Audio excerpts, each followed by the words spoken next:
man there, trying to stop Drogba getting himself into further trouble. Oh, it's not a bad ball for Pele on the right side. It's Carlos Alberto. Oh, what a great goal that was! Carlos Alberto. Maradona just walked away from Huddle then. Maradona smoked and Maradona! They're appealing for offside. The ball came back off the foot of Steve Hodge, and Maradona gives Argentina the lead. The England players protesting to the referee.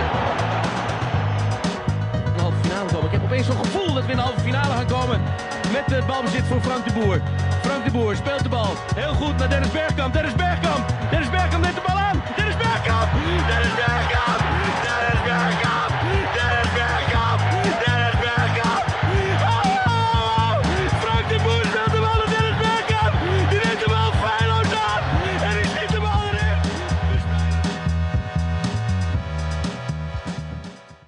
So hello and welcome back to the Scoreless Thriller podcast. I'm Alex and I'm joined as always by Leon. Leon, how are you doing today? I'm doing great and I'm very happy to have this talk with you guys today. Yeah, and we're really excited to be joined by Lars Johnsen in Oslo from Josimar magazine. Lars, thank you so much for taking your time to join us today. Yeah, thanks for having me on. So we really wanted to have this discussion, up to date, because it's been, all over the news recently in the past few weeks and also the past month about the potential for a boycott of the World Cup in Qatar and how it started in Norway. But for outsiders, where did this sort of discussion in Norway of the potential for a boycott start? I know the first club who brought it up was in Tromsø, but where is the sort of momentum for this movement come from? It's difficult to pinpoint an exact, time and a person who came up with the idea or put this on the agenda. But our magazine, we've been, I think we wrote about Qatar for the first time just after they were awarded the hosting rights of the 2022 World Cup, and we were there in 2015 to document the conditions of the workers, and we were there in 2018. And I think we took a stance in 2018 that kind of a pro-boycott or a think if what would have happened if this was apartheid, turn the clock back 40 years and FIFA had put a World Cup in apartheid South Africa, how would the football world have reacted? And I think every time there's some news from Qatar, another report, for example, by human rights organizations, etc., there's been people, warming to the idea or jumping on the bandwagon, if you like, or just saying we got to draw the line somewhere. We got to boycott this. And it's been kind of growing on social media, on fan forums. When supporters travel around watching their favorite teams, they obviously spend a lot of time on a bus or in this country, we have to fly quite often to get to away games when you follow the team. So you hang around the airport bars and stuff. So this is the kind of stuff that they talk about, the how football is run and how wrong the whole the process of awarding or have corrupt and greedy the top echelons of the game has become, and that putting World Cups in places where you practice Sharia law, that is how kind of the epitome of how bad it is. So it's kind of grown, right? Mm-hmm. But it went off the rails a few weeks ago when that article in The Guardian came out, and when Tromsø, as you said, called for our national team to boycott it, or it urged the Football Association to, boycott a World Cup in Qatar and urged other clubs to come up with similar statements. And that obviously put it right back on the agenda. That's very interesting because I feel the kind of background conditions were the same in Germany, for example. So there was critique against the World Cup being held in Qatar right from the get-go after the nomination, and then also throughout the last couple of years. So I wonder, why do you think it is especially in Norway that suddenly that was boiling kind of beneath the surface broke out and the criticism started on that level? Yeah, it's boiling. It has boiled under the surface, and it's been mentioned on and off in the mainstream media. I don't know how much coverage has been given to Qatar and similar, sports washing type of initiatives that have been in Germany. We for example wrote a long story about one of our stories of Qatar is about the workers who work at Hamad International Airport in Qatar, and which is where is the base for Qatar Airways, and Qatar Airways obviously is a premium sponsor or whatever they call it of Bayern Munich. And the Bayern Munich fans, they absolutely vehemently oppose having anything to do with this kind of regime. So I suppose among fan groups everywhere who's been, a bit socially conscious, like so many supporters groups in Germany are compared to other countries where that doesn't exist in the same way, I suppose. And that's the kind of, on a smaller scale, we have the same kind of engagement with our clubs or the supporters in this country have as with German clubs. They're membership owned and so forth. The fans are a bigger part of the kind of decision making process than you would find, for example, in England or in many other countries. So there is what needs to be understood as well is that the Norwegian football is a full-on democracy. That all clubs are members owned, and that is by law.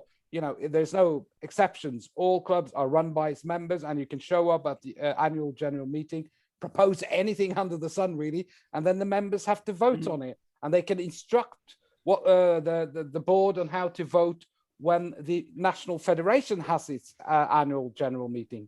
So, if someone proposes at the annual general meeting of the FA that the national team should boycott Qatar, and your club members have instructed you to vote yes to that proposal, well, you're going to vote yes to that proposal, and then if there's enough delegates to do that, we will not be going to Qatar, if you know what I mean. So there's a kind of the route from grassroots to the top is shorter than than in many direction countries. Of power.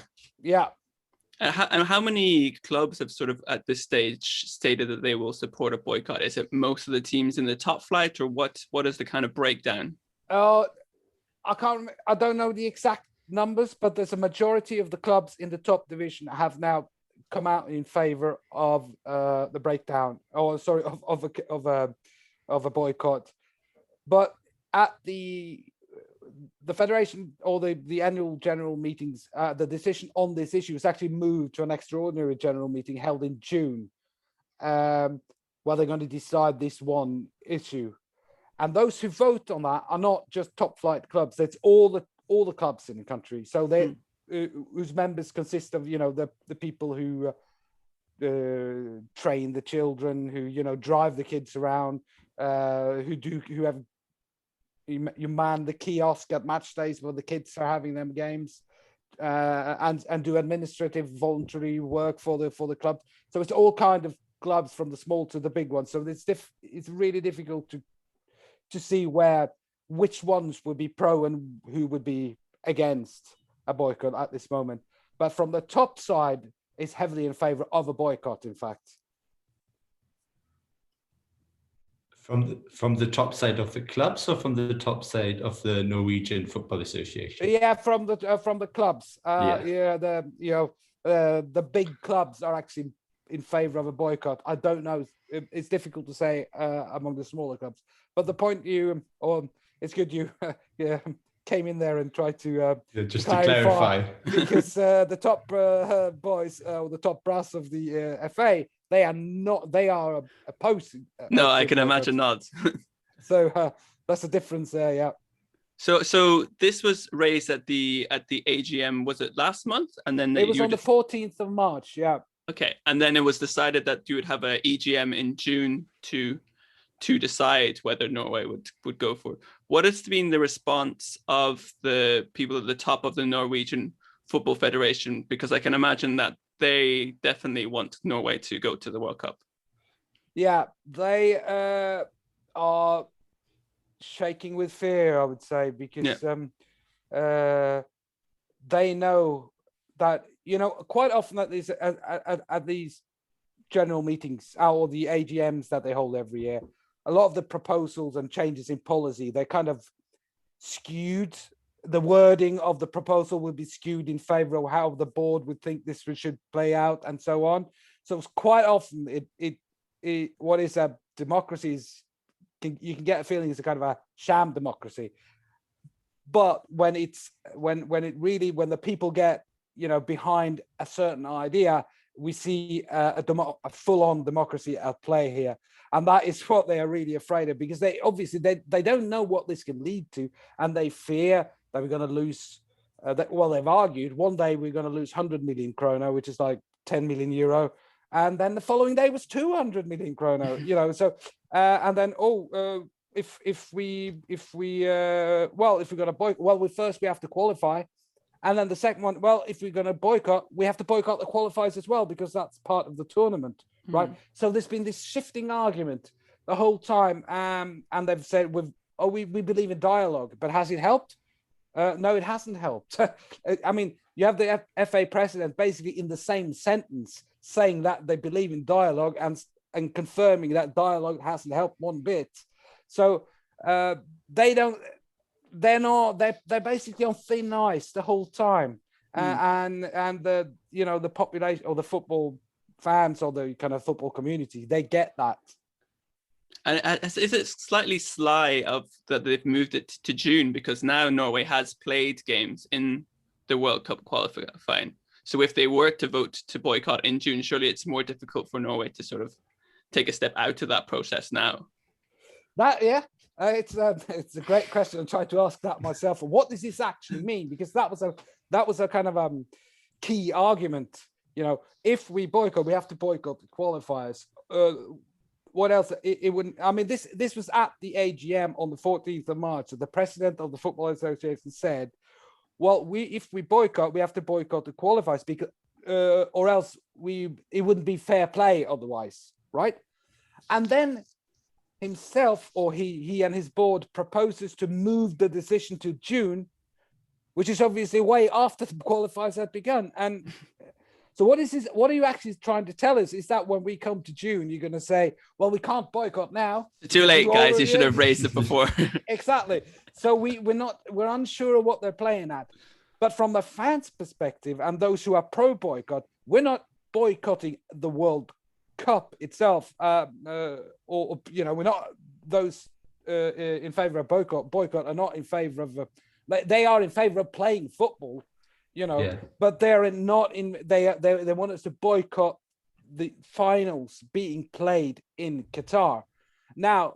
And although I haven't read all the the FIFA statutes, I don't know all the small print, but I'm quite sure in there you will find that FIFA has the right to move a World Cup finals under certain circumstances, say if a war breaks out, or if it's a natural disaster, or if it's a pandemic, perhaps, all of these things that there are, if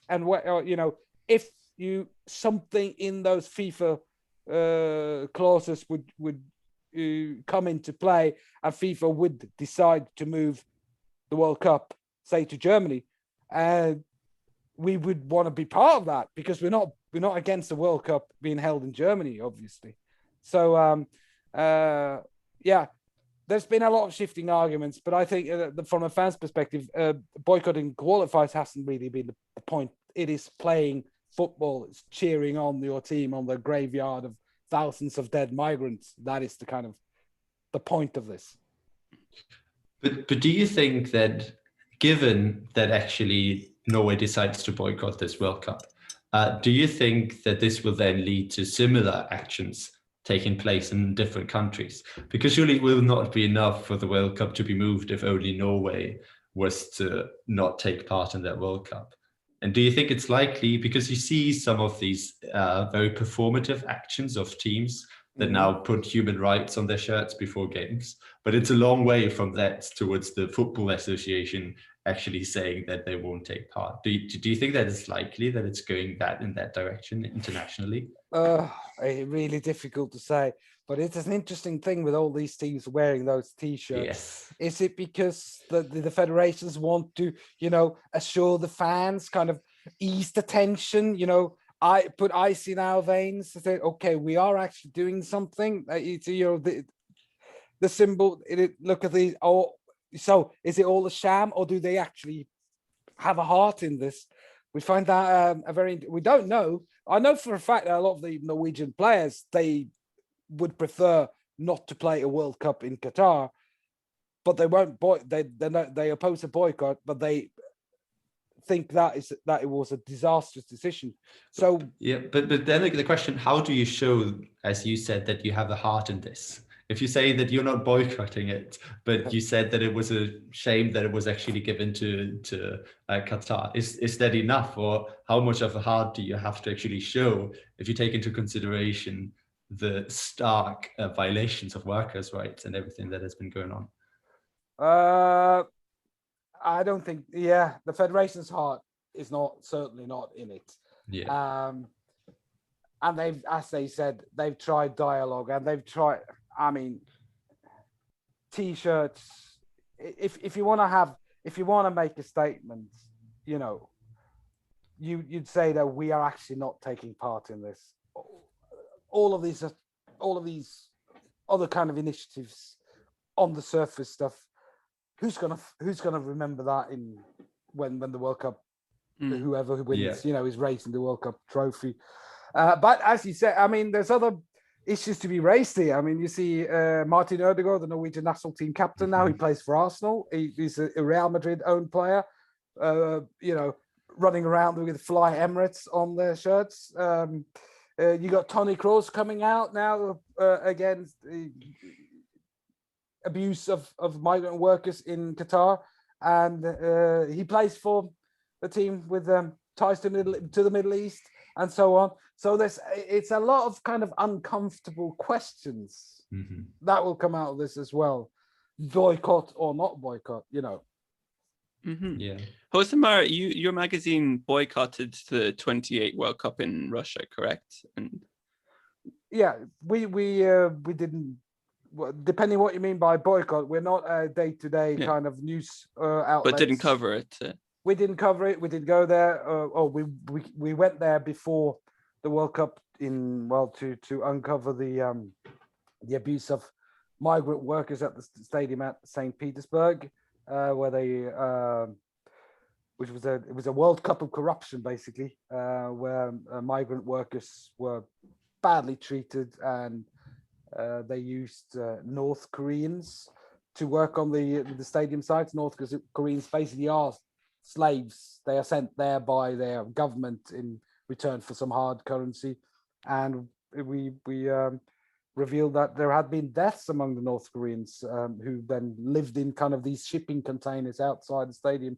So we didn't go to Russia, and in all of these bigger championships, we produce a kind of what we call the World Cup or Euro Bibles, kind of a double-sized or a bumper issue about the upcoming championship. And for the World Cup in 2018, we all focused on kind of historical articles about the history of the World Cup, great teams, great players, and so on. Nothing about the actual World Cup that was, a month ahead of us.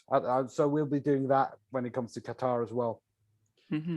Yeah, and you said earlier that you went to Qatar yourselves to do research 2015, I think, and 2018. Yeah.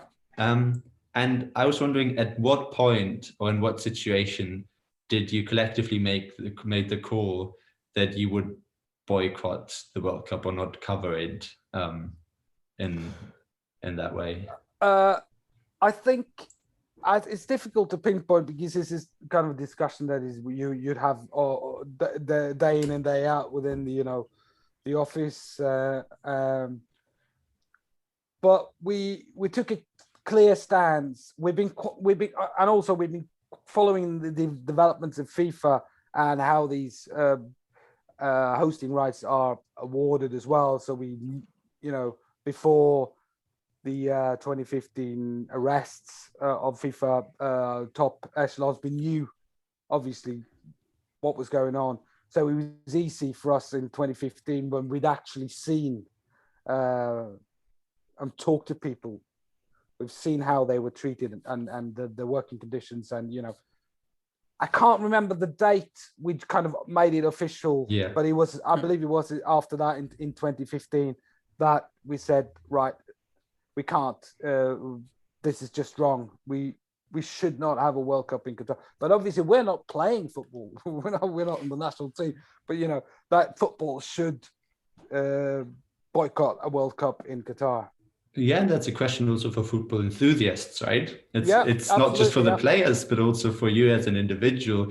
Am I going to watch it, and how am I going to talk about it, and how much should this narrative of workers' exploitation take place in all of this? I think that's hugely important.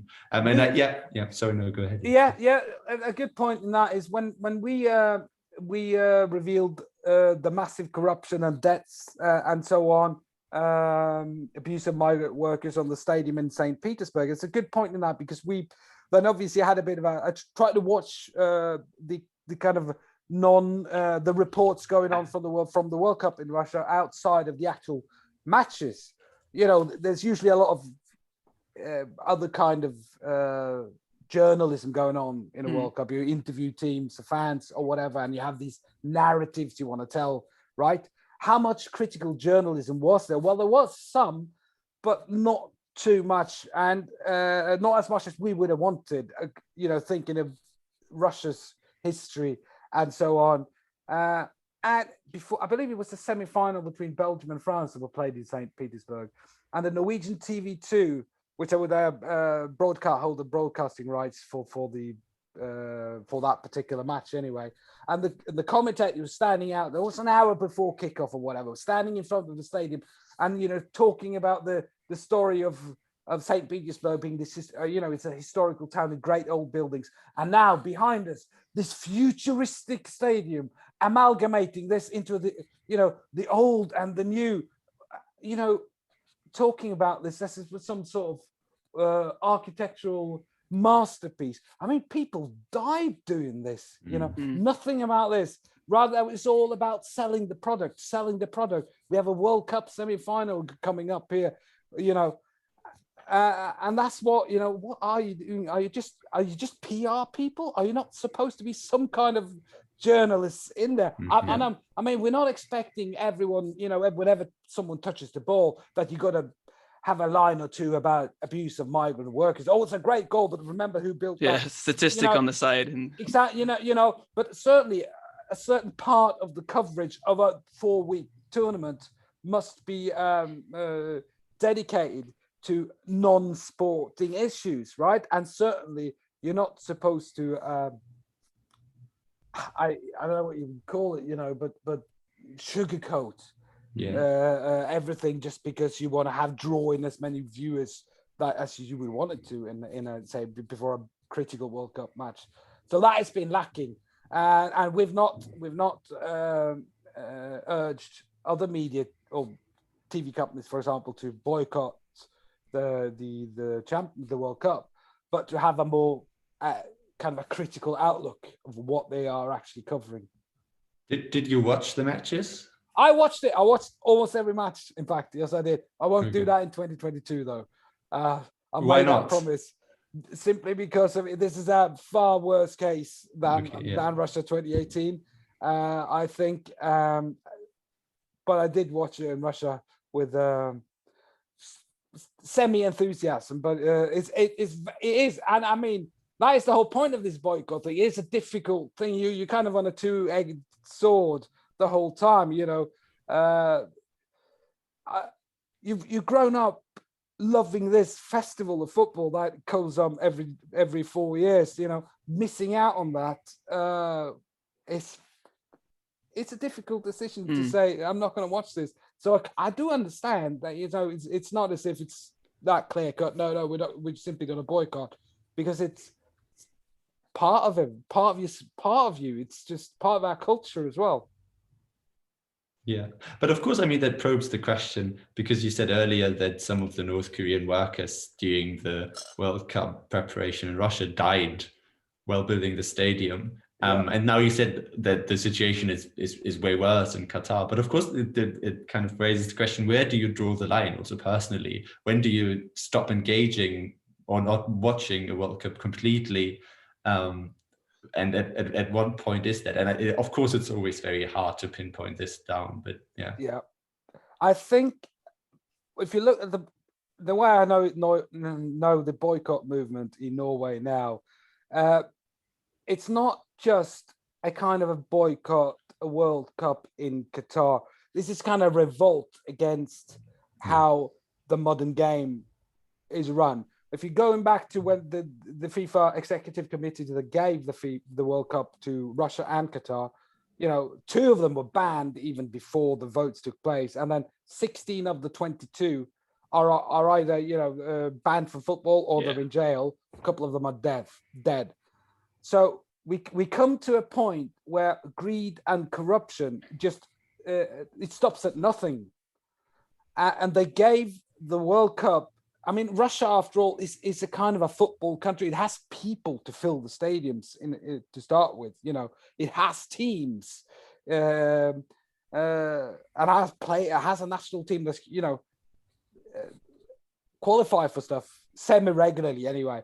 Qatar is nothing. It's just a little piece of land in the desert who survives on this underclass of imported people, and so I think that all of this combined makes it, and who die, by the way, and live in appalling conditions, and they die by the men in their prime die of old men's diseases, heart attacks, all of a sudden, people in their 20s to their 40s. So I think that if you got to draw the lines somewhere, it stops here. The buck stops kind of here, because what is next? If this is okay, what is next? Stadiums built by children, or North Korea organizing the next World Cup, or some of the next dictatorship that comes along. So I think there's so many things that you can throw into this. That I mean, if we're ever going to say no and try to take back football, this is it. If that makes any sense. And then how do we take back football? I don't really have the answer to that, but certainly is to signal to those whoever's running it that it's football is the most. It's a global cultural denominator. It's the biggest sport. It's a cultural in itself, a culture. It's not only a sport. It's everything. It's from the smallest club to the biggest in the world, and the World Cup comes into that as the biggest festival. We need to have the game and that culture and the forefront, and when we're thinking about the game, not maximizing profits.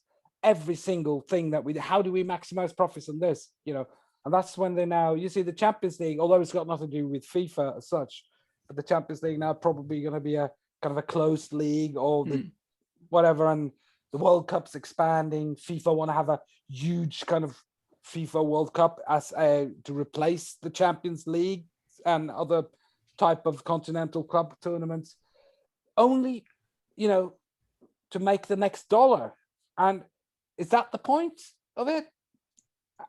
And whose pocketbooks are impossible to empty? Well, it's those kind of countries that don't care too much about human rights, for example.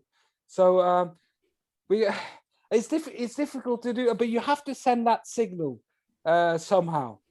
Yeah, but with this in mind, I was wondering, within the grassroots movement that you described earlier, are there any ideas or initiatives of alternative clubs, alternative championships, World Cups, whatever, anything that you can to point offer at people like an alternative narrative or message?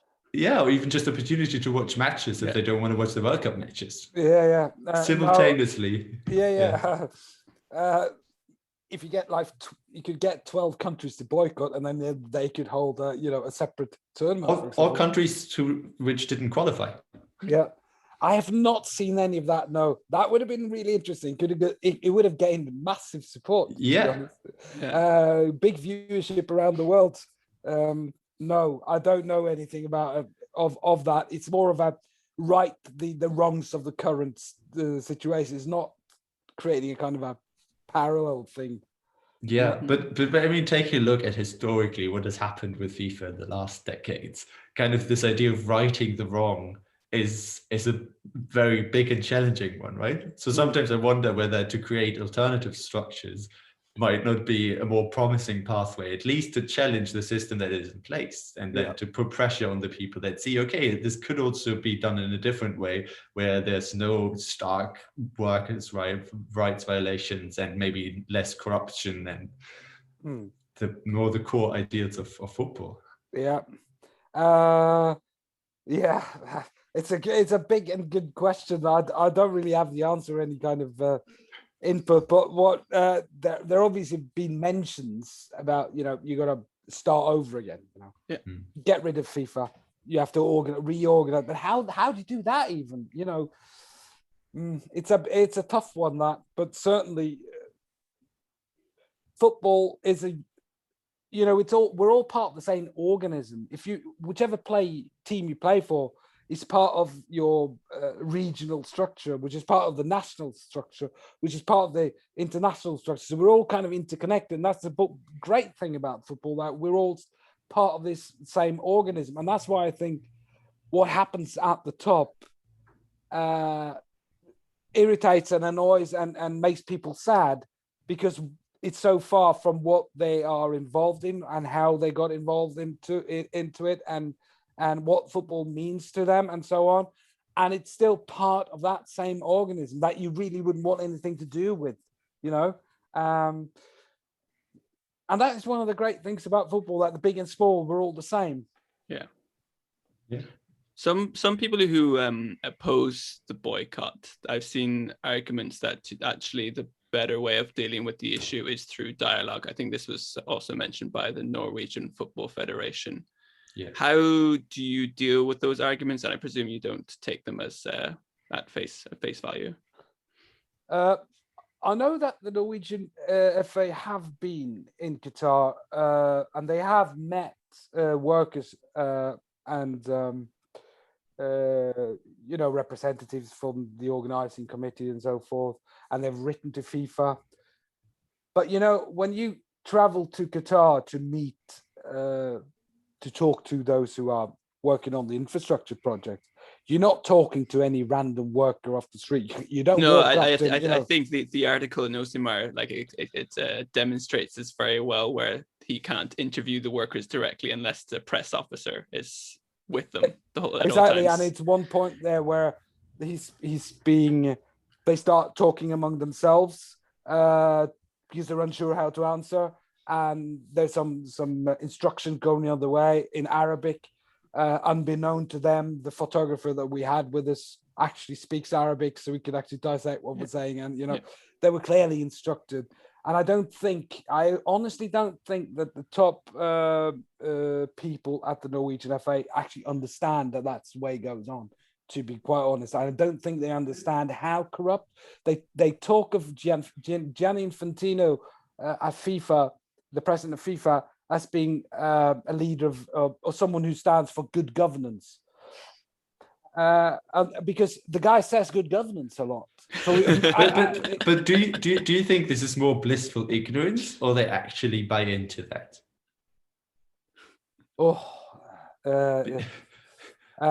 That's a good. It's a good question. We discuss this quite often in the office. Is it really? Is he an idiot or just malicious? Yes. Yeah. I mean, how can the other way you around, not right? see? How can you not see what's going on? For example, in FIFA, we've written quite a few articles on our English language website about Infantino's moves, his power moves, and how he kind of instructs. He kicks off people off the independent committees in FIFA, and he replaces them with people who are loyalists to him, right? And I mean, don't they get any of that information their way? I mean, at the Federation head office, do they actually think that these people act the way what they say? Or I mean, is it just, are they stupid or just malicious, or are they blissfully ignorant, or do they believe it? It's difficult to pick, to come with a proper answer, to fall out on a proper answer on that, really. But it baffles me. It really does baffle me that you think if you look at FIFA's record since those arrests in 2015 and since Infantino's been in place, what's actually positive? Is there anything? Well, he stands for good governance. He says good governance, so he must mean good governance, And we go to Qatar and we talk, and they say, well, it's tough, but it's getting better. Really? Do you just believe whatever's been served? Served up. So I honestly don't think they understand how bad it is, and don't understand how bad FIFA actually is. Yeah, but if it's just because they want to look the other way, or just too stupid to understand, I've not come to a conclusion on that as yet. Yeah, because the issue that you've just described, that for official visits, also of media representatives, they have kind of this Potemkin's villages of workers where everything looks kind of perfect and clean, and then you'll have interviews where the supervisor is also the translator and stands right next to the interview and stuff. But of course, you'll also have exactly the different kinds of more investigative journalism, which shows the situation of the Nepalese and the Indian and the Bangladeshi workers there. There's actually one documentary in Germany, a very short one, which kind of shows the stark contrast between the official version of official media outlets filming what was going on, and then the investigative one. So it is accessible, this information, right? It's not some conspiratorial thing out there, but you can see what's going on. So I'm wondering how can people pretend not to know this, or how can they actually not know this? Yeah, it's baffling. As you said, we've been there. So in our country, people have, actually got to see. The first time we were there in 2015, we had the TV broadcaster with us as well. So that there was actually TV pictures. We had, live footage, or not live, but film on TV showing these conditions. So it's nothing new. But I don't know, they did choose to believe the positive narrative that have been spun. I suppose, because there is no historic record that shows that a dialogue with FIFA gets you anywhere, for example. So that you now, years and years after this has been uncovered and has been continued to be uncovered, you still believe that you can dialogue your way into reform, work for workers' rights in a Middle Eastern country. I don't know. It's baffling. So, and then moving forward, where do you see, so if Norway does decide to boycott the tournament in June, do you think that will be enough to put pressure on the countries in its neighbor to follow suit? The other Scandinavians, and this sort of public push from the Norways will be enough to put pressure on other countries to follow suit? I think so.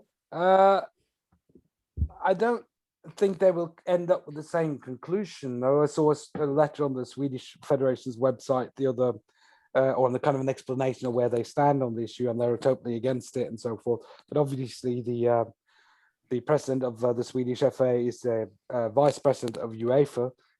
So these are all football politicians.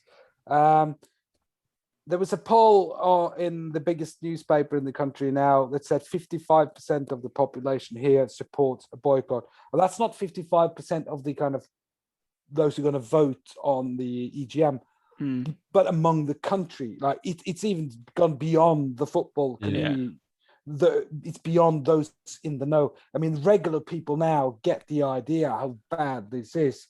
Do you think that number would be higher if you were just to poll your average Norwegian football fan? Do you think that would be higher support for the?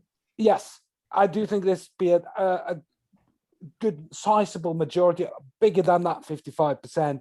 If there was a match weekend this weekend, which it isn't obviously, and it won't be any, well, because it's been, won't be any matches till May now, and obviously be no fans anyway. But if there were, you could go into a ground and you'd get a good majority saying we want to boycott. Yeah. If they did. Yeah. They did the same in Germany, and there was a big majority of football fans and ultras who would boycott this. Yeah.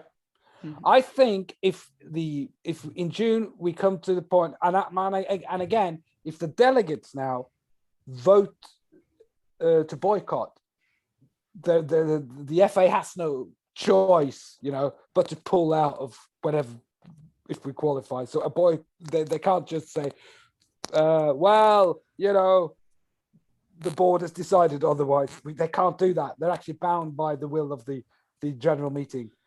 I do think that would set the stuff in motion in the neighbouring countries, and put it on the agenda in countries where it's certainly not in England, for example, or in France, or that there are countries willing to sacrifice, going for glory at the World Cup, and there's a lot of income and so on, because they want to have they have a moral compass.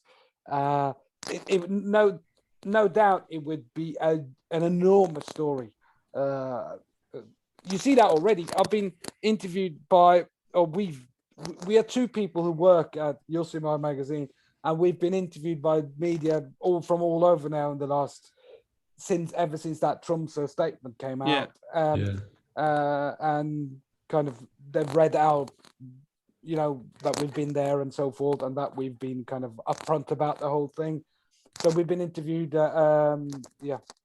constantly, once a week at least now. So by foreign journalists from Argentina to Ireland to everywhere. So if this actually happens, it would blow up. Yeah. Do you have any further angles, Leon, that you wanted to discuss? Well, with that being said, thank you so much for also joining our podcast. That's very good. And I do have one more question, and it is kind of with the research you've done into what has gone on in Russia, but also in Qatar now. Has this had some spillover effects or also other areas of life where you think, okay, maybe if we have to boycott the World Cup for the wrongdoings in the workers' rights, because surely that's not something that's only happening in football, but also when you took a look at how technological gadgets are produced, or chocolate or whatever. Did it make you more aware of what is going on? And I think there is the no side, if you are those who are opposing boycott, or I think it's it's bad what goes on in Qatar, but where do we draw the line? Because the next Winter Olympics is going to be in Beijing. Mm-hmm. So there's what about Beijing? Well, you're not going to boycott that because you take home all the medals, right? Yeah. But I think that if you're a football fan and you live and breathe the game and so on, I think you should be allowed to come down on, draw the line in the sand, if you like, when it comes to how we run our game and where our championships and World Cups are being played, without having to scrutinize every decision you've made in life, if it's been according to your moral compass. I mean, most people still drive fossil fuel cars. They ruin the environment. Well, why don't you start there? Yeah, what about that? And that T-shirt, can you be actually sure that it's not, made in a sweatshop, or, as you said, the technological gadgets that are so popular? Those are very uncomfortable questions, really. But I don't think that we have to say yes and no and have to be morally clean on absolutely every aspect, because we simply don't want football to dance on the graves of dead migrant workers. I think we can have, it's super if people, reflect on their own lives and their consumerism as a part of this. Yeah. I think that we should allow people to oppose playing football playing the World Cup in Qatar and not being angels in all other aspects of their lives. Yeah, no, surely it's very important to not have this whataboutism where you just throw all the wrongdoings of the world onto someone who just wants throw your to hands up. It's like it's get bad one as well. get one thing fixed. I was just wondering, because for me I think it's very interesting that of course these issues are interconnected and it's not limited to football in and of itself. No. And while I think it's incredibly important that these issues are uncovered in football, of course you should do the same everywhere else as well. But I think, tech magazines can do that with the tech industry. Exactly. Football magazines should do that about football. So, yeah, I didn't want to put the pressure all on you as the magazine. We have enough to do already. We start covering what the car industry is doing as well. I agree. I look forward to having somebody on from the Curling Federation to ask him why is he not boycotting the Beijing Olympics. Yeah, exactly. And I mean, if the curling ultras or the cross-country skiing fanatics, if they all of a sudden join a kind of a boycott bandwagon, regarding Beijing, I'll be all for it. But it's a different thing. The Olympics is a TV event. Although skiing, for example, is our national sport, it's still a TV thing. I mean, football is something that you live. You're at the pitch teaching kids. You watch your favorite team. You travel around. It's a culture as well. Whereas skiing is a pastime that you do in the wintertime, and you come home and watch it on TV. It's you don't live it. You know what I mean? I don't know. I guess people maybe from Austria or somewhere else in the world super into curling would disagree. I think you can form like a club culture and a little culture of interactions around most sports that are very meaningful for the people that play them, and Absolutely. not just TV events. But yeah, I don't disagree, but I think it's not enough people. It's not big enough. That it's kind of very, very niche. Yeah. I don't think one curling club could set the world in motion to get the curling community of the world to boycott Beijing. I don't think that's going to happen. Sadly, I wish it was the same kind of social, would call it social responsibility or whatever, among everyone.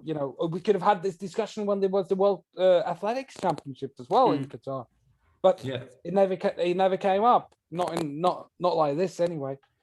Mm-hmm. Thanks so much for your time, Lars. Where can people find more information on the work that you do and also the work of Josimar magazine? If you go to josimarfootball.com, it's our English language website, and we've republished our Qatar articles as well, so they're on top now, so everyone can see see what we uncovered whilst we were there, and you can scroll down a bit and see how FIFA has run these days. It's not a pretty picture. Yeah, no, I encourage everyone to at least check it out. It's really really in-depth reporting. Thanks so much for taking some time out of your Easter break, Lars. No problem. Have a good one. Thanks a lot. All right, take care. That was so interesting. Thank you.